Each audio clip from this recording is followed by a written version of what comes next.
Friends, subscribe कीजिए the Maurya FT classes को, bell icon को प्रेस कीजिए कि जब भी मैं कोई नई वीडियो इस चैनल पे डालूं तो उसकी नोटिफिकेशन आपको मिल सके।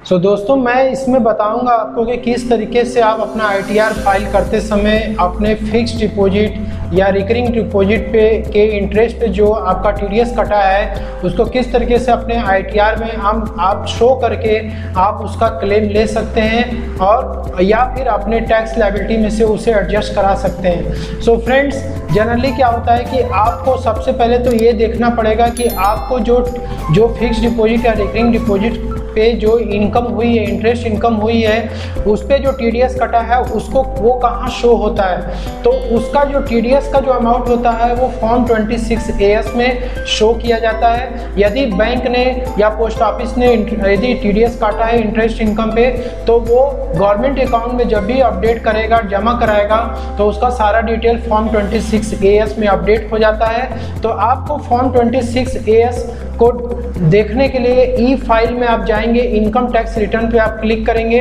और यहाँ पे आप फॉर्म 26AS में आ करके अपने टीडीएस से रिलेटेड जो भी इंफॉर्मेशन है आप वहाँ से देख सकते हैं। और यहाँ से आप प्रोसीड पे क्लिक करेंगे, व्यू फॉर्म 26AS, इस पे आपको क्लिक कर देना है। यहाँ पे आप असेसमेंट ईयर सेलेक्ट करना है, यानी कि जिस असेसमेंट ईयर में आप अपना टैक्स असेस कर रहे हैं उसको सेलेक्ट करने के बाद आपको यहाँ पे व्यू पे बटन पे क्लिक करना है। तो यहाँ पे आपको सारी डिटेल दिख जाएगी कि नेम ऑफ द डिडक्टर, यानी कि जिस बैंक से या पोस्ट ऑफिस से या कोऑपरेटिव सोसाइटी से आपने फिक्स डिपॉजिट या रिकरिंग डिपॉजिट करा रखा है, उन्होंने टीडीएस काटा है तो उनका डिटेल यहाँ पे आएगा।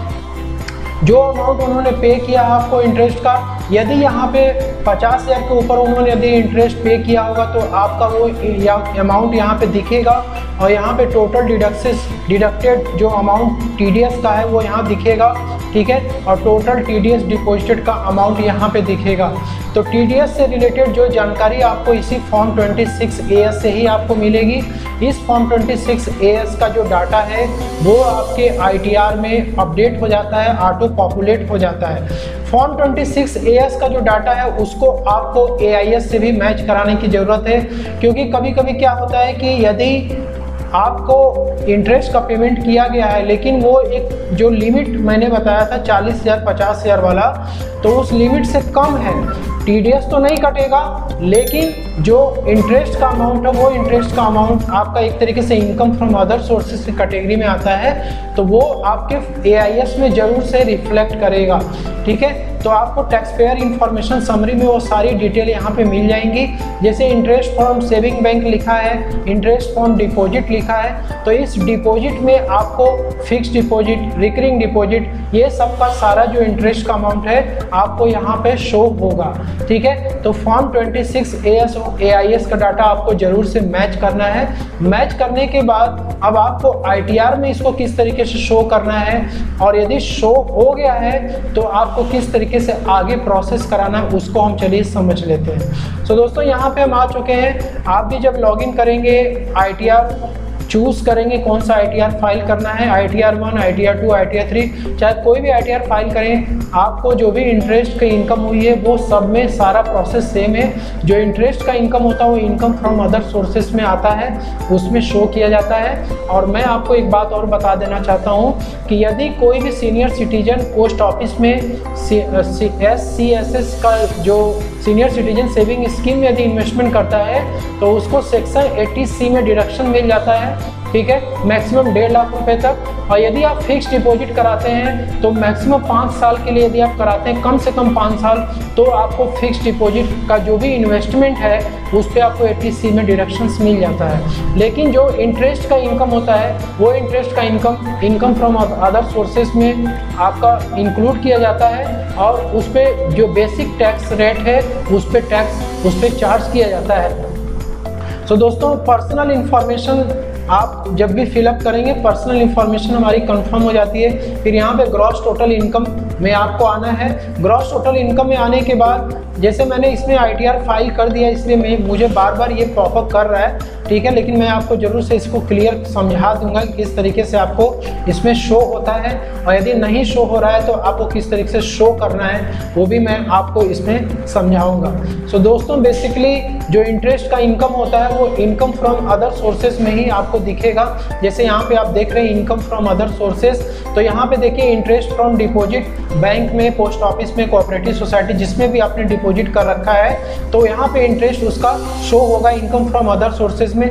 मेरे केस में 55,901 रुपये इंटरेस्ट का इनकम पेमेंट किया गया है, तो वो यहाँ पे दिख रहा है, ठीक है। आपको भी यहाँ पे शो होगा। यदि नहीं दिखेगा तो आप यहाँ एडिट बटन पे जा करके अपना इंटरेस्ट का इनकम यहाँ पे शो कर सकते हैं, आप यहाँ पे एंटर कर सकते हैं। इंटरेस्ट फ्रॉम सेविंग अकाउंट वो भी यहाँ पे दिखता है, डिविडेंड का इनकम होगा तो वो यहाँ पे दिखेगा, ठीक है। तो जो भी आपका इंटरेस्ट इनकम है फिक्स डिपॉजिट, रिकरिंग डिपॉजिट पे, वो आपका इसमें ऑटो पॉपुलेट हो करके आता है।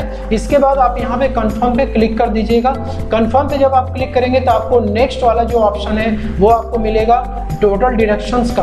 तो डिडक्शंस में मैंने आपको बताया कि फिक्स डिपॉजिट 5 साल के लिए यदि आप करते हैं तो आपको ATC में मैक्सिमम 1.5 लाख रुपए तक का डिडक्शंस मिल सकता है, और यदि आप सीनियर सिटीजन सेविंग स्कीम यदि में इन्वेस्ट करते हैं तो आपको मैक्सिमम ATC में 1.5 लाख तक डिडक्शंस मिल जाता है। तो यहाँ पे आप जब आएंगे, अच्छा एक बात और है कि सेक्शन 80 TTB यानी सीनियर सिटीजन के ऊपर अप्लीकेबल है। तो सीनियर सिटीजन को जो इंटरेस्ट का इनकम पेमेंट किया जाता है, चाहे वो सेविंग अकाउंट पे हो या फिक्स डिपॉजिट अकाउंट पे हो, तो उनको मैक्सिमम 50,000 तक का डिडक्शंस अलग से मिलता है।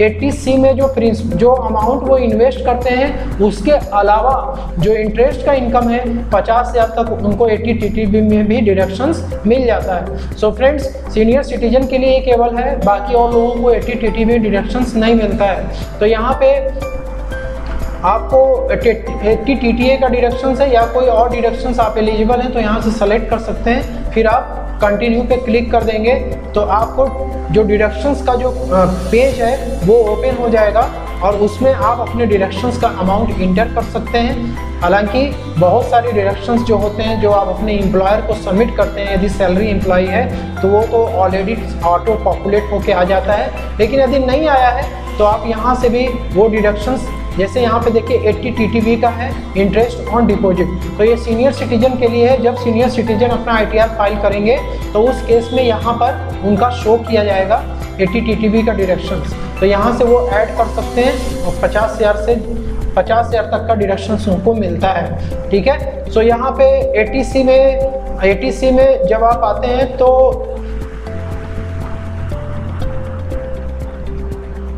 मेरे केस में 80C का डिडक्शंस नहीं है इसलिए दिख नहीं रहा है। तो आप 80C का डिडक्शंस यदि आपको लेना है तो आप सेलेक्ट करेंगे, वहाँ पे जो ऑप्शन मैंने अभी दिखाया था तो वहाँ सेलेक्ट करेंगे तो यहाँ 80C का दिखेगा और आप अपना अमाउंट इंटर कर सकते हैं उसमें, फिक्स डिपॉजिट का और सीनियर सिटीजन अमाउंट, ठीक है। इसके बाद फिर यहाँ पे आप कंफर्म पे क्लिक कर देंगे। कंफर्म पे क्लिक करने के बाद अब आपके पास ये ऑप्शन आएगा टैक्स पेड का। अब ये टैक्स पेड जो होता है इसमें जो बैंक ने TDS काटा है वो TDS का अमाउंट वो यहाँ पे आपका रिफ्लेक्ट करेगा, ठीक है। जो फिक्स डिपॉजिट या फिर रिकरिंग डिपॉजिट पे जो आपका TDS कटा है वो यहाँ पे रिफ्लेक्ट करेगा। अब सबसे इम्पॉर्टेंट पॉइंट ये है फ्रेंड्स कि आप कभी भी ITR अपना फाइल नहीं करते हैं तो यदि आपका, जैसे मान लीजिए यहाँ पे, चलिए मैं आपको करके दिखा देता हूँ कि टैक्स पेड में आपका जितना भी टैक्स पेड का अमाउंट होगा वो यहाँ पे आपको इस वाले विंडो में दिखेगा, ठीक है। और यहाँ पे देखने के बाद आपको कंफर्म कर देना है, ठीक है। जो भी TDS कटा रहेगा वो यहाँ पे शो करेगा। इसके बाद टोटल टैक्स लायबिलिटी अब यहाँ पे निकाली जाएगी।